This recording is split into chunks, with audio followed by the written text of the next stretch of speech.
Assign ako dito mula 1998 hanggang ngayon. Sa 28 years na ako dito sa na-assign dito sa Palasyo. Unang experience ko dito, ma'am, yung dito ako duty sa landing.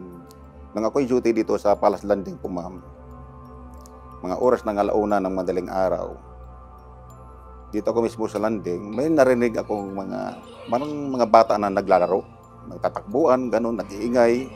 Doon sa taas, sa Rizal Hall. So ako ngayon, ma'am, gusto ko lang i-confirm na talagang bakit may naglalaro sa ganitong oras, madaling araw eh. So yung ginawa ko ngayon, ma'am, umakyat ako sa taas para i-confirm ko lang kung ano talaga. Nung pag-akyat ko sa taas, ma'am, wala mang katao-tao. Pinasok ko pa doon hanggang sa kalablooban na. Wala talagang tao. Tinitingnan ko yung mga kasulok-kulukan, baka nagtatago lang yung mga bata. Wala man talaga. So yung ginawa ko, ako po ay nakapag-isip, multo nata.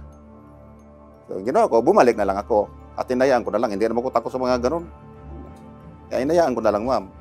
Doon naman sa ma'am, sa Palace Main Lobby.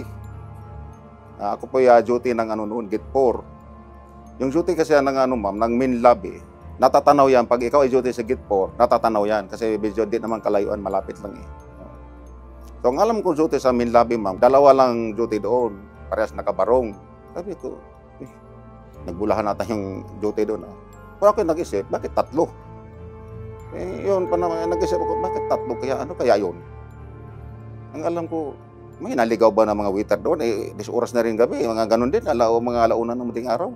Naglalaro yung utak ko, ma'am eh. Ano kaya yun? Ako sila ngayon, biglang nawala na sila. So ang ginawa ko, nag-usisa.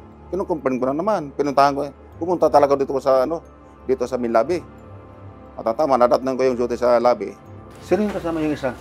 Dalawa lang kami, sir. Tumaas na yung isa. Anong dalawa? Tatlo kayo eh. Sino yung isa? Nanakot kaya ata, sir. Tumaas na yung isa. Hindi, tatlo nga kayo. Kaya nga pumunta ko dito kasi kaya confirm ko kung ilan kayo. Dalawa lang kami, sir. Dalawa lang kami duty dito. Hindi ka, tatlo talagang nakita ko kayo. Balik na ako, baka maabutan pa ako ng doon. Walang kabady na yung kabady ko doon. Duty tuloy sa Palace Main Lobby, natakot, tapato yung sa taas. Ganito kasama na ganun nga nakita ko na bakit tatlo, dalawa naman sila doon. Dalawa lamang duty talaga doon, pero kanina tatlo man talaga ang nakita ko doon. Tatlo? Dalawa lang naman ang duty dun sa to. Ewan ko ba, tatlo talaga nakita ko Alam ko, dalawa talaga ang duty doon, bakit ganun? Yun na sa sinasabi nila, maraming nagpapakita dito. Meron pa nga kwento sa lobby, ma'am, yung naikwento lang din sa akin. Hindi pa lang naikwento, piniksura na yung buong Palace Main Lobby, gabi din yun. Walang katao-tao yun. Piniksura na yung buong Palace Main Lobby. Ang nakita niya, may tao, nakabarong, pero walang ulo.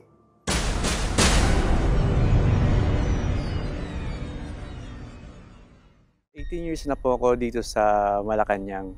Yung naranasan ko noon, way back nung nasa housekeeping pa ako. During those time, panahon yun na meron kaming yung vigil na ginaganap tuwing gabi na madaling araw. Nag-robing ako dun dito sa may Rizal Hall sa taas. So nung time na yun, patay na yung mga ilaw. Nag-robing ako para tingnan kung anong meron na dun sa paligid kung ano chine-check namin. Nung pag-akyat ko ng hagdanan, sa may banda ng yung glass window, pag-akyat ko, sabi ko, marami tao. Usually wala naman tao pumupunta doon ng ganong oras. Sabi ko, may naligaw yatang bisita.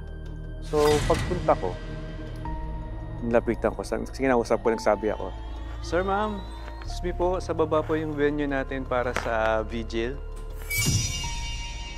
Sir, ma'am, excuse me po, di yata taga dito to mga to. Sabi ko, hindi taga dito to. Ito yung mga siguro sinasabi ng mga kasama ko na yung mga nakikita dito. Kulay puti na doon, tapos itsurang mag-asawa na nakatayo lang doon. Nakatingin sa bintana, nakatingin sa labas. 11 years na po ako rito since from 2014 until now. So 11 years na. Pag duty ko po dito is marami na po agad ako na experience hanggang ngayon. Katulad po ng pagpasok ko po ng maaga is meron pong may gumagaya na isang tao. Na pag tinignan mo naman siya is wala naman. Hinanap mo siya, wala naman. Na-experience ko rin po rito na dito sa taas, naglalarong bata. And then, sa bawat kwarto na pinapasukan ko po meron din po akong karanasan. Katulad ng may magpapareceive na wala naman po. Sa Rojas, Quirino, and Quezon. Marami po dyan, iba-iba. Dito sa hagdanan po, meron din po ako na-experience dyan. Isa po siyang pari na nagsusuot ng pampari na kulay maroon. Sa baba, meron din po doon mga sundalo. Nakasalakot. Balik-balik lang po sila, balik-balik. Balik-balik, umiikot lang po sila. Sarong po doon sa Old Governador. Nahiga po kami doon. May santo, may Mary pa po dati yun. Siesta time. Alanganing oras po yun. After ng lunch, pahinga. Higa po kami. May humakbang po doon, malaking mama. Hinakbangan po kami habang nakahiga.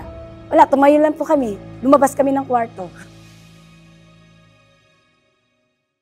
So before to, parang stock room siya. So when we moved here, nung bago siya, so maraming dumadaan dyan sa hallway, ganyan. Tapos parang mga makikita mo parang mga shadows lang na dumadaan. Pero mga nakaitim, gano'n. Normally, ang na-feel ko mga lalaki, mga dalawa ganyan. Dumadaan lang sila, tumatagos papuntang bakery, ganyan.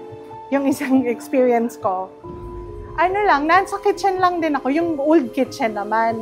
I was working, tapos I saw someone come in wearing a black chef's jacket. And we don't wear black chef's jacket here. Lagi kami naka-white, diba? So parang, sino yun? Tapos pumunta siya papuntang, yung bakery namin, no, nakadikit sa cold kitchen. So, tumagos siya hanggang doon sa likod. Tapos sumilip ako, walang tao. Tapos I don't remember who I told. Na parang, parang may nakita kong chef na naka-black. Tapos yun sabi nga nila, baka yan yung old head chef ata. Si Chef, I think they called him Chef Ernie, if I'm not mistaken. Hindi ko na siya naabutan As a nurse, yun din, ganun din siya. Parang nakita ko siya, nasa likod ko. I was at the stove kasi at that time. I was cooking something, and then I felt someone behind me. Parang naka-look over sa shoulder. Pagtingin kong gano'n, I could sense yung itsura niya During the pandemic, we were required to quarantine inside the palace, diba? At night time, I would go with my friends from the office kasi kami yung magkaka-roommates. Normally, mag-video call ako with my daughter. So, I was video calling with my daughter. Tapos nasa conference table kami ng friends ko. Hiwa-hiwalay kami. Good night to the titas, I told her. So, I put my camera around the table and she was saying good night. And when she got to Tita Mau, she said, there's two, she said. And we were like, anong two? There were no mirrors or anything, So, yeah, there's two. Does she have a twin? Kung no. So, parang kami, we had parang naririnig na namin before na there were talaga doppelgangers in the office. Usually, maaga po kasi akong pumapasok. So, mga 6:30. Ganyan, 6:30 a.m. Nagpasok na ako dito. Dito po sa may quadrangle. Siyempre, wala pa akong mga kilala. Wala pa akong kilalang ganun. So, parang courtesy mo na lang pag may nagbabati sa'yo is good morning ka din. Pero, there's this one time na may nakasalubong ako na hindi naman siya familiar. Pero, yun nga, good morning siya sa akin. Kasi pa, Morning, ma'am. Morning! Tapos parang there's this feeling na parang medyo sumakat yung batok ko. Tapos parang, nung nag-good morning ako, nakalingon ako ulit sa kanya. Tapos bigla na siyang nawala. Tapos, nung in-explain ko, parang sabi ko, meron ba kayong kilala na parang mag-waiter siya na medyo matangkad. Sobrang smiley face niya. Tinanong ko, tapos parang, bakit? Ganyan. Kasi nag-good morning sa akin. Pero, afternoon, hindi ko na siya nakita. Sabi ko, ganito po kasi yung good morning niya. Morning, ma'am. Parang lahat sila parang natahimik, yung mga chef. Parang, ha? Wala na yun. Parang gano'n. Ha? Bakit? Namatay siya sa COVID. So, kilala daw yung waiter na yun as sobrang workaholic. Parang sobrang drawn nila sa life. Sobrang busy nila sa life. Hindi na nila nadidistinguish kung buhay pa sila or patay na sila. Dito naman sa cafe, tapos dito banda may CR. Kala ko, sabi ko, may nag-aayos ba ng upuan? Kasi talagang may nag-aayos din. So wala akong alam nun. Dito ako nag-aayos nito for tapos lumipat ako kasi sabi ko, alam ko ako lang mag-isa eh. Pero nag-glimpse siya sa akin, may black shadow lang na sabi ko, naku, ayoko dito. Kasi ayoko ng aura niya. Sa CR na yung common CR dito. Hindi ako pupunta dyan, ayoko ng vibe dyan, kahit na maihi ako or anything. Hindi ako pumupunta dyan kasi ang eerie ng feeling talaga. Tapos, meron pa sa, nag-tour kami. Kasi mga bago, ganyan. Pinatour kami ni Chef around Palace. Ngayon, okay naman yung iba. Dito sa may Kalayaan, dito sa may West Anteroom, tapos diba meron doon chair daw ng mga president yon, 2 chair yon. Kasama ko yung mga chef namin, ganyan.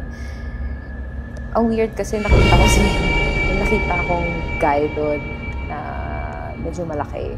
Tapos parang loko-loko namin yung chairs na yun. Kasi sobrang tagal na daw ng chairs na yung ilang presidente na daw umupo doon.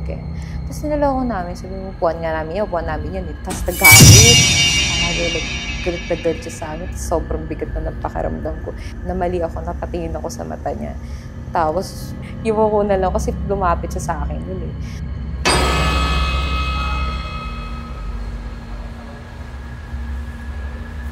Lamig na ng kamay ko, tapos taliwa yung buhok.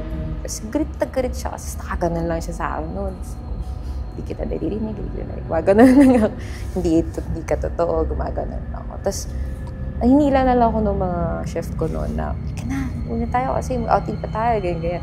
Inano ko na lang yung sarili ko na, sige, I have, kailangan kong gumalaw sa mundo nila na hindi ko nagpapakalamanan para tahimik ang buhay namin. Kailangan mo matutunan kung paano makasalamuha sa mga hindi nakikita sa nakikita ng mga tao na ako, nakakita ko sila, hindi naman lahat nakakita eh.